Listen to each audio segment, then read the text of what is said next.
हम जानेंगे LIC share को लेकर काफी बड़ी न्यूज आ रही है। एलआईसी के बारे में भी ये चीज़ रही। आईपीओ से आ, जो था वो स्टॉक कितना नीचे जा चुका है ये सबको पता है। उसके बावजूद चूंकि एक एलआईसी पर भरोसा है और बहुत सारे मोमेंटम की लोग इंतजार कर रहे हैं।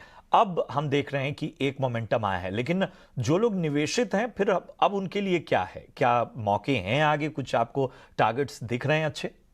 अभी तक तो चार्ट्स में ऐसा कुछ नजर नहीं आया है कि बिकॉज जो मोमेंटम जो आया है, जो आप बिल्कुल सही कह रहे हैं, हाल ही में थोड़ा सा अपमूव आया था जहां पे स्टॉक 560 से ऑल द वे 620 तक गया।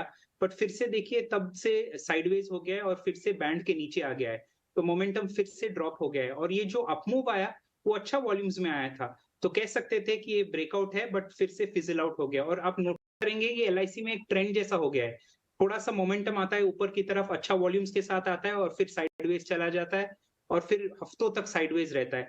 तो अभी भी strong momentum larger time frame charts पे तो नहीं आए ऊपर साइड की तरफ, तो जो लोग निवेश किए हुए हैं उनको अभी भी वेट एंड वॉच मोड पे ही निकलना वेट करना पड़ेगा।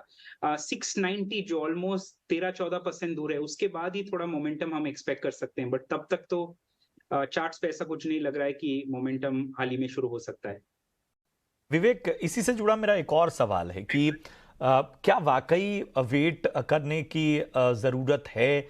और एलआईसी को अगर हम देखें तो जो लोग आईपीओ के लेवल पर निवेशित थे, क्या उन्हें अभी भी बेहतर जो हैं वो टारगेट्स मिल सकते हैं जहां से वो कम से कम अपना घाटा देख सकते हैं? तो देखिए इसका प्रश्न इसका जवाब इनफैक्ट मैं दो हिस्सों में बांटना चाहूंगा।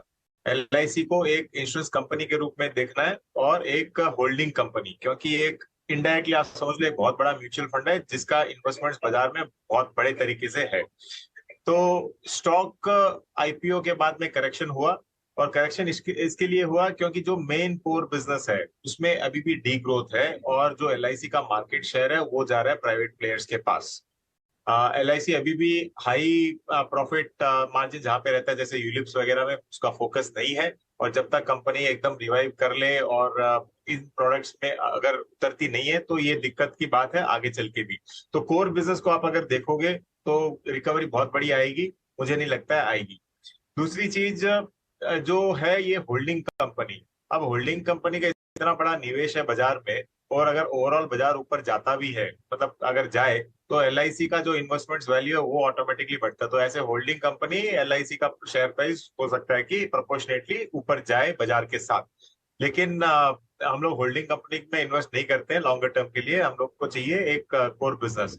तो डाउन साइड लिमिटेड है क्योंकि बाजार अच्छा कर रहा है, और जो जो वैल्यू है एयूएम है एलआईसी का वो अच्छा कर रहा है। लेकिन कोर बिजनेस को देखते हुए मुझे लगता है कि अपसाइड बहुत ही लिमिटेड है। तो हो सकता है कि अगर ऊपर भी जाता है तो 630 650, उसके ऊपर मुझे नहीं लगता कि जाएगा ये। ठीक है, तो ये एक विश्लेषण बहुत ज़रूरी था क्योंकि तमाम दर्शक जो थे उनके बहुत सारी क्वेरीज एलआईसी को लेकर आती रहती हैं, हम कई बार सामने रखते हैं, लेकिन थोड़ा सा ये चर्चा इस वक्त ज़रूरी थी क्योंकि थोड़ा एक अपवर्ड ट्रेंड हमें नजर